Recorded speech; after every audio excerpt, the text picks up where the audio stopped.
바랍니다. 여러분들도 그런 마음이 있을 줄 압니다. 우리가 이 땅에 살아가는 동안 일어나기 힘든 일이 일어난 것을 가리켜서 너무나 좋은 일이 일어났을 때 참 행운, 큰 행운이다라는 말을 합니다.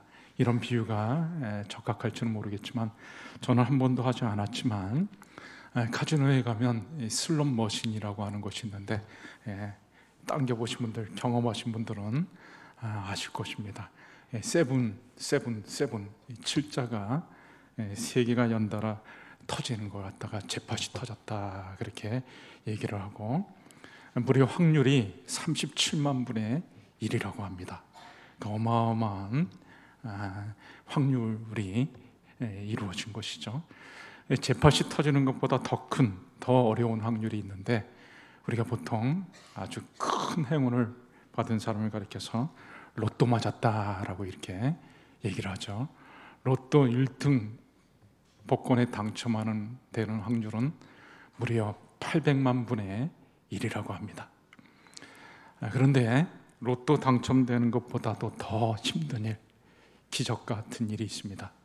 그것은 바로 한 사람 한 사람이 하나님의 자녀가 되는 일입니다. 이것은 제가 왜 기적 같은 일인가라는 것을 설명드리려고 하는데요. 오늘 말씀에 나왔지만 예수님을 영접하는 자, 여기 12절 말씀에 영접하는 자 곧 그 이름을 믿는 자들에게는 하나님의 자녀가 되는 권세를 주셨으니 영접하는 자들은 하나님의 자녀가 된다라고 했습니다. 근데 이 영접한다고 하는 것이, 예수님을 영접한다고 하는 것이 참으로 어려운 일이죠. 11절 말씀에도 나왔지만 자기 땅에 오매 자기 백성이 영접하지 않았다. 이 세상의 사람들이 예수님을 영접하는 것은 참으로 어려운 일입니다. 아무리 사랑하는 사람이 권면을 해도, 권유를 해도 되지가 않습니다. 사랑하는 아내가 남편을 위해서 그렇게 권면을 하면서 제발 예수 믿고 구원받으라고, 그래도 남편은 그 말을 듣지 않습니다. 사랑하는 남편이 아내에게 아무리 얘기를 해도 아내는 그 말을 외면합니다. 자식이 부모에게 얘기해도 그렇고 부모가 자식에게 얘기해도 그렇고 사랑하는 형제가 그렇게 간절히 권면을 해도 그 말을 잘 듣지가 않습니다. 그리고 또 반대로 사랑하는 이가 권면을 해서 예수를 믿으려고 교회당에 와서 자리에 앉아서 예배를 드리는데도 예수님을 영접하기가 어렵습니다. 이 믿어져야, 예수님이 믿어져야 예수님을 영접하는 것인데, 가족 식구 생각해가지고 빨리 나도 예수님을 영접하고 싶은데 예수님이 믿어지지가 않으니까 예수님을 영접하지 못하는 것이죠. 자, 지금은 핸드폰 있는 분들 다 무음 처리하시든지 끄시든지 좀 설교 중에 방해되지 않도록 좀 그렇게 해주시기 바랍니다. 예.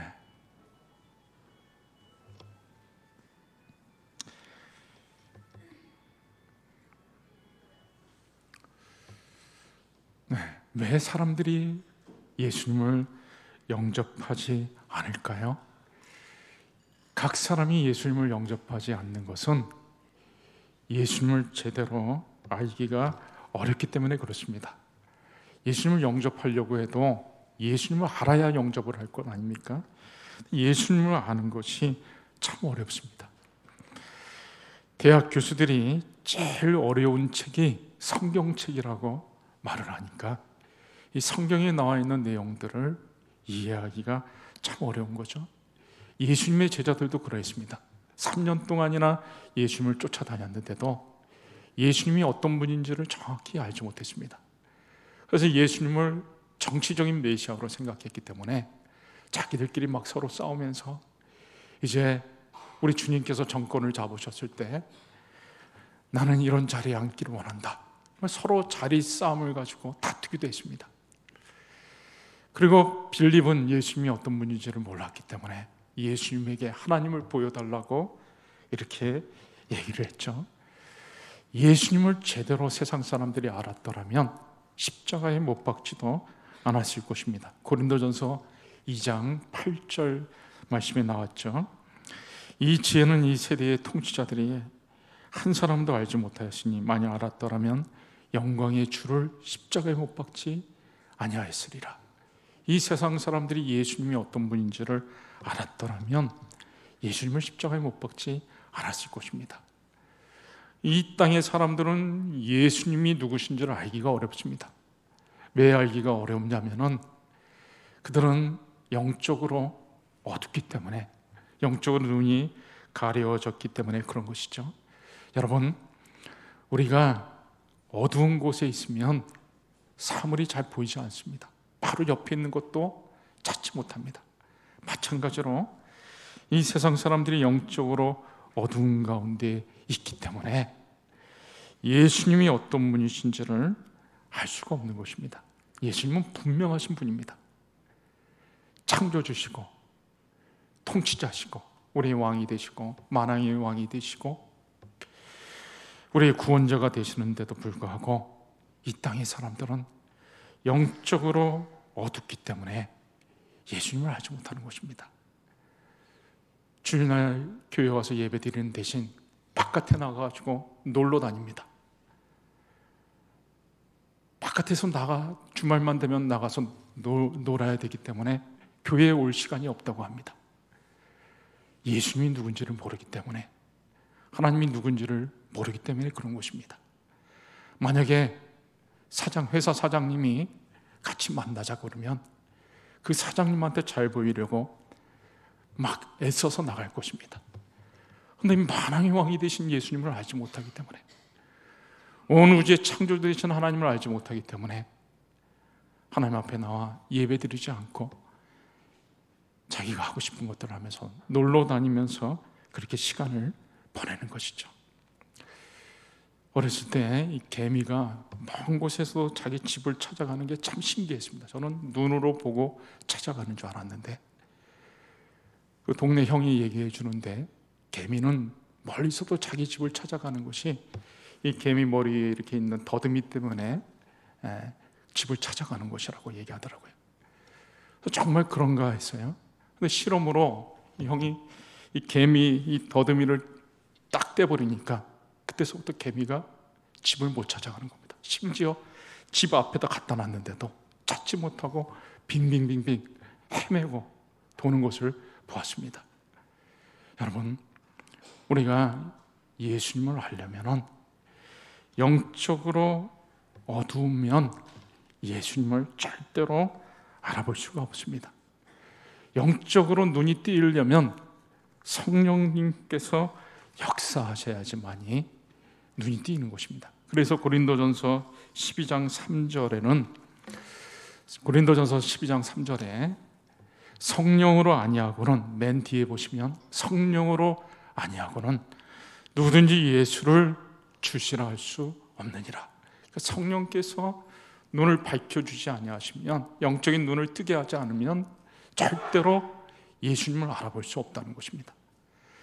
그래서 이 각 사람이 예수를 믿어가지고 하나님의 자녀가 된다고 하는 것은 이건 사람의 노력으로 될 수 있는 것이 아니기 때문에 확률이 제로 0%인 것입니다. 그래서 로또 당첨이랑 또 다른 것입니다. 로또는 그래도 아무리 어려워도 확률이 조금이라도 있지만 예수를 믿고 하나님의 자녀가 된다는 것은 이건 사람의 노력으로 될 수가 없는 것이기 때문에 확률이 제로인 것이고, 그래서 오늘 13절에 이는 혈통으로나 육정으로나 사람의 뜻으로 나지 아니하고, 그러니까 사람이 아무리 노력한다고 해가지고 하나님의 자녀가 되는 것은 아니다라는 것입니다. 그래서 예수님이 말씀하셨죠. 부자가 천국에 들어가는 것이 낙타가 바늘구멍으로 들어가는 것보다 더 어렵다. 그럼 누가 구원받을 수 있습니까? 아무도 구원받지 못한다. 사람의 힘으로는, 사람의 노력으로는 아무도 구원받지 못한다라는 것입니다. 그럼 어떻게 하나님의 자녀가 되는가? 오직 하나님의 은혜로 하나님께서 우리로 하여금 예수님이 누구신지를 알게 해주시기 때문에 우리가 예수님을 나의 구주로 영접하는 것입니다. 베드로가 예수님께서 제자들에게 가이사랴 빌립보 지역에서 사람들이 나를 누구라고 하냐, 그러니까 막 다 오답, 잘못된 답을 얘기합니다. 어떤 사람은 예수님이 선지자라고 합니다. 막 이런저런 얘기를 하는데 베드로가 주는 그리스도시요 살아계신 하나님의 아들이니이다, 정답을 얘기했을 때 예수님께서 마태복음 16장 17절에 바요나 시몬아 내가 복이 있도다, 이를 내게 알게 하니는 혈육이 아니요 하늘에 계신 내 아버지니라. 베드로가 예수님이 누군지를 제대로 알게 된 것은 사람이 가르쳐 준 것이 아니고 사람에게서 나온 것이 아니고 하나님께서 가르쳐 주셨다라는 것입니다. 우리가 예수님을 믿으려면 하나님께서 우리에게 가르쳐 주지 아니하시면 예수님을 알 수가 없고 예수님을 영접할 수가 없습니다. 우리가 하나님을, 예수님에 대해서 제대로 알려면 또 우리의 영안이 뜨여져야 되는 것입니다. 영적으로 어두면 예수님을 알아볼 수가 없습니다. 엠마오 마을로 가던 두 제자가 눈이 가려져 있을 때 예수님이 옆에 계시면서 동행하면서 가는데도 예수님을 알아보지 못했습니다. 그러다가 한참 지나가지고 예수님께서 말씀을 가르쳐 주시고 동행하시는 가운데 그들의 눈이 띄어지고 나서 비로소 예수님을 알게 된 것이죠. 하나님께서 예수님을 알 수 있도록 우리의 영적인 눈을 뜨게 해주셔야지만이 우리가 예수님을 알아볼 수가 있는 것입니다. 그래서 초등학생도 영적으로 눈이 띄니까 예수님을 자기의 구주로 영접하는 것이죠. 대학 교수들도 예수님을 누군지를 잘 몰랐는데 초등학생도 영적으로 밝아지니까 예수님을 자기의 구주로 모셔드리는 것입니다. 그리고 영적으로 눈이 띄는 것은 또한 성령께서 역사하셔야지만 되는 것입니다. 사도행전 2장에는 오순절날 성령이 임하시니까 베드로가 설교를 하는데 사람들의 영적인 눈이 띄었습니다. 그러고 나서 예수님을 영접하죠. 어찌할꼬 하면서 무려 3,000명이나 되는 사람들이 예수님을 영접했습니다. 사도행전 10장에도 베드로가 고넬료의 집에 가서 복음을 전하는데 그러니까 성령께서 충만하게 내려오면서 사람들이 영적으로 눈이 띄어지고 그러면서 예수를 믿고 그 집안에 모였던 사람들이 다 세례를 받는 일이 일어났습니다. 여러분, 우리가 하나님의 자녀가 된다고 하는 것은 참으로 기적 같은 일이에요. 보세요. 성령이 어떤 분이십니까?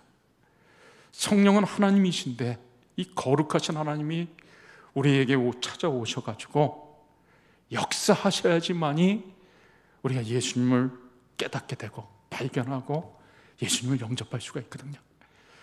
여러분, 몸값이 비싼 사람들 한번 불러다가 모셔가지고 같이 시간 보내는 것이 쉽습니까? 어렵습니까? 트로트 가수인 임영웅 씨 한번 초청하려면 돈이 문제가 아니라 시간 스케줄도 안 돼가지고 초청하기가 어렵습니다. 그런데 우리 한 사람 한 사람이 예수 믿고 하나님의 자녀가 되게 하기 위해서 거룩하신 성령 하나님께서 우리에게 찾아오셔가지고 우리 마음속에 역사하셔가지고 우리가 하나님의 자녀가 됐으니까 우리가 하나님의 자녀가 된 것은 100% 하나님의 은혜로 된 것입니다. 그리고 우리가 하나님의 자녀가 됐다고 하는 것은 우리가 이 세상에서 가장 큰 권세를 가진 것입니다. 오늘 요한복음 1장 12절 말씀에 나와 있는 대로 영접하는 자 곧 그 이름을 믿는 자들에게는 하나님의 자녀가 되는 권세를 주셨으니 이 땅에서 가장 큰 권세는 왕의 권세라고 말을 할 것입니다. 정권이 바뀔 때마다 그 대통령 한 사람에 의해서 정권이 바뀔 때마다 많은 사람들이 옷을 벗고 또 한직에 있던 사람들이 또 고위직에 올라가기도 하고 많은 사람들이 자리를 차지하게 되고 그런 사람들이 수천 명, 수만 명이나 됩니다. 어마어마한 권력을 가진 것이죠. 이 세상에서는 왕이 제일 큰 권세를 가진 것처럼 생각할 수가 있습니다. 그러나 왕보다 더 큰 권세가 있습니다. 그 권세가 무엇이죠? 바로 신의 권세입니다. 그래서 고대에 절대 권력을 가졌던 절대 군주들이 자기를 신의 아들이라고 신의 흉내를 내면서 자신들을 우상화하고 그렇게 했었던 것이죠. 이집트의 파라오들도 자기 자신들이 신의 아들이라 이렇게 칭하고 로마 황제들도 신의 아들, 공식 문서에다가 신의 아들로 자기 자신을 표현할 때가 많이 있었습니다. 그러나 그들은 진정으로 신의 아들이 아니죠. 자칭 신의 아들인 것이죠. 그러나 우리는 어떻습니까? 우리야말로 진정으로 신의 자녀인 것입니다. 영접하는 자, 곧 그 이름을 믿는 자들에게는 하나님의 자녀가 되는 권세를 주셨다 그랬기 때문에 저와 여러분이 바로 이 세상에서 가장 큰 권세를 가진 신의 자녀들인 것입니다. 그리고 우리가 가진 권세는 영원토록 지속됩니다. 이 땅에 아무리 큰 권세라 할지라도 대통령이라 할지라도 그 권세가 얼마나 갑니까? 기껏해야 몇 년, 아무리 큰 오래 권세를 누린다 해도 기껏해야 수십 년밖에 되지 않습니다. 그러나 우리가 하나님의 자녀가 된 이 권세는 영원토록 지속되는 것입니다. 우리 하나님이 영원하신 분이시고 우리가 하나님이 마련해 놓으신 아름다운 천국 장막에서 하나님의 자녀로 영원히 살기 때문에 우리에게 주어진 권세는 영원한 것이죠. 그리고 우리에게 주어진 이 권세는 절대로 번복되거나 변경되는 법이 없습니다. 여러분, 이 칼빈의 5가지 중요한 교리 중에 다섯 번째 마지막에 성도의 견인이라고 하는 교리가 있습니다.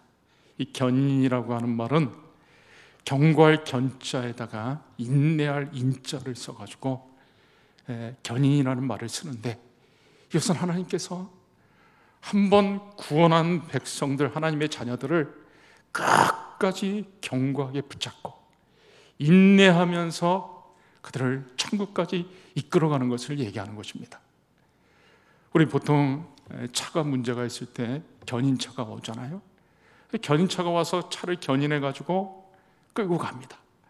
마찬가지로 한번 구원받은 하나님의 자녀들은 하나님께서 꽉 붙잡고 견인해가지고 계속해서 천국 갈 때까지 끌어가는 것입니다.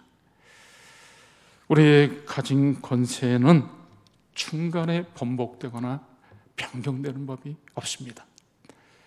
우리 복음성 많이 부르는 노래 있죠. 내일 일은 난 몰라요. 하루하루 살아요. 불행이나 유행함도 내 뜻대로 못해요. 험한 이 길 가고 가도 끝은 없고 고뇌요. 주님 예수 팔내미사 내 손 잡아 주소서. 내일 일은 난 몰라요. 장래일도 몰라요. 아버지여 날 붙드사 평탄한 길 주옵소서.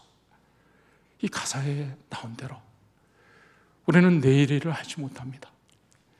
장래일을 알지 못합니다. 불행이나 요행함도 내 마음대로 하지 못합니다. 어떤 일이 찾아올지 모르죠. 우리가 가는 길이 가고 가도 끝은 없고 고난 길이라 할지라도 분명한 것은, 그리고 확실하고 중요한 것은 천국 가는 그날까지 우리가 하나님의 자녀이기 때문에 하나님이 우리를 붙잡아 주셔서 끝까지 끌고 가신다고 하는 사실입니다. 그래서 우리가 이 하나님의 자녀가 됐다고 하는 것은 말로 할 수 없는 축복인 것입니다. 우리가 이 세상에 살아가는 것 동안 그 어떤 것보다도 축복인 것입니다. 우리는 이 땅에 살아가는 동안 많은 지위도 있고 신분도 있고 여러 가지 많은 것들을 누리기도 하죠. 그렇다 할지라도 하나님의 자녀가 되지 못한다면 그것은 불행이요 비극인 것입니다. 가룟 유다가 예수님의 12제자의 반열에까지 들어갔습니다. 영광스러운 예수님의 12제자의 반열에 들어갔지만 그는 구원받지 못했습니다. 하나님의 자녀가 되지 못했죠. 그래서 예수님께서 저주에 가까운 말씀을 하셨습니다. 저는 차라리 태어나지 않았더라면 좋았겠다. 태어나지 않은 것만도 못하다. 우리가 이 땅에서 아무리 높은 지위에 있다 할지라도 많은 것을 누렸다 할지라도 우리가 하나님의 자녀가 되지 못한다면 그것은 비극이요 재앙인 것입니다. 또 반대로 우리가 이 땅에서 살아가는 동안 우리가 하나님의 자녀가 된다면 그것은 말로 할 수 없는 큰 축복이요 은혜인 것입니다. 여러분, 우리가 이 땅에서 살아가는 동안에 우리는 많은 직분이나 지위나 신분이 있습니다. 가정에서는 아내가 될 수도 있고 주부가 될 수도 있고 어머니가 될 수도 있고 딸이 될 수도 있습니다. 아버지가 될 수도 있고 가장이 될 수도 있고 남편이 될 수도 있고 직장에서는 사장이 될 수도 있고 직원이 될 수도 있습니다. 친목 모임에서도 우리는 많은 직책을 맡을 수가 있습니다. 그러나 그 많은 직책이 있다 해도 우리가 다 내려놓고 딱 하나만 우리가 가져야 된다 그러면 우리는 딱 하나 뭘 가져야 되겠습니까? 하나님의 자녀. 우리가 하나님의 자녀라는 것 딱 하나만 가지고 있으면 그것으로 끝난 것입니다. 대만족이고 더 이상 바랄 것이 없는 것입니다. 지지난주에 우리 교회에서 노예를 하면서 제가 평안노예 노회장이 됐습니다. 여러분, 저에게 있어서 굉장히 큰 영광은 뭘까요? 제가 노회장이 되고 대한예수교장로회 총회장이 되는 것, 그것이 저에게 큰 영광일까요? 전혀 그렇지 않습니다.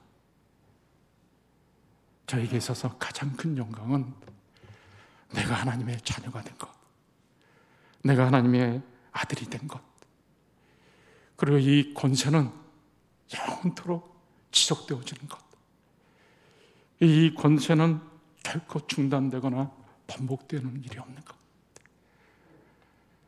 내가 하나님의 자녀가 된 것이 나에게 있어서는 가장 영광스럽고 존귀하고 감격스러운 것입니다. 이제 말씀을 맺도록 하겠습니다. 여러분, 우리는 이 땅에 살아가는 동안 하나님의 자녀로 살아가는 사람들입니다. 요즘 보니까 어떤 프로 이렇게 체험하는 것들이 많이 있더라고요. 어떤 지방에 가가지고 일주일 동안 살아가는 것, 또 제주도에 가가지고 한 달 살아보는 이런 체험들이 있더라고요. 그런데 우리는 어떤 사람들입니까? 이 땅에서 하나님의 자녀로 살아가는 체험을 하는 사람들입니다. 우리가 하나님의 자녀로 살아갈 때 어떻게 살아가야 되죠? 두 가지만 말씀드리면, 첫 번째로는 당당하게 살아가야 되는 것입니다. 왜요? 우리가 가진 권세는 세상에서 가장 큰 권세이기 때문에, 그리고 우리가 가진 이 권세는 영원토록 지속되는 권세이기 때문에, 그리고 우리가 이 가진 권세는 절대로 반복되지 않는 권세이기 때문에, 우리는 이 권세를 가졌기 때문에 당당하게 하루하루를 살아가야 되는 것입니다.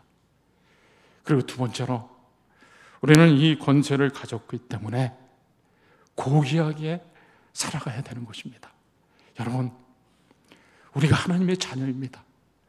가장 큰 권세를 가진 자들이기 때문에 우리에게 주어진 시간들을 잘 활용해야 됩니다. 아무나 만나서는 안 되고, 우리가 사람을 만나더라도 꼭 필요한 사람을 만나야 되는 것이고, 우리가 일을 하더라도 아무 일이나 해서는 안 되는 것이고, 막 허접하게 우리 시간을 써서는 안 되는 것입니다. 하나님의 자녀답게, 왕자답게, 공주답게 꼭 필요한 일들, 해야 할 일들을 감당하면서 그렇게 살아야 되는 것이죠. 그러다가, 그렇게 살다가 때가 되면 우리가 천국에 가서 영원토록 큰 감격을 누리면서 살게 될 것입니다. 존 뉴턴이 그런 얘기를 했죠. 내가 천국에 가면 나는 3가지 사실로 인해서 깜짝 놀라게 될 것이다. 그 마지막 3번째가 뭐냐면, 내가 천국에 거닐고 있다는 사실, 천국에서 거닐고 있는 내 자신을 보면서 나는 깜짝 놀라게 될 것이다 라고 했습니다. 우리가 이 땅에서 살아가는 동안 하나님의 자녀로 하루하루를 살다가 이제 하나님이 마련해 놓으신 천국 장막에서 그 천국을 거니는 그 기쁨을 우리가 누리게 될 것입니다. 저와 여러분이 이 땅에 살아가는 동안 가장 큰 권세, 영접하는 자, 곧 그 이름을 믿는 자들에게는 하나님의 자녀가 되는 권세를 주셨다고 했으니, 우리가 이 큰 권세를 가진 자로서 참으로 당당하게 또 기쁨 가운데 하루하루의 삶을 영위해 나가시기를 주의 이름으로 축원합니다. 네, 이 시간에 우리 같이 한번 말씀 붙잡고 한 1-2분 정도만 같이 기도할 때, 하나님 우리에게 이 놀라운 권세, 하나님의 자녀가 되는 권세를 주신 것 감사합니다. 이제 하나님의 자녀답게 하루하루를 살게 하여 주옵소서. 이 땅에 살아가는 동안 당당하게 살게 하시고, 우리에게 주어진 시간들을 참으로 하나님의 자녀답게 아름답게 사용하며 살아가는 저희들이 되게 하여 주시옵소서. 같이 기도하시겠습니다.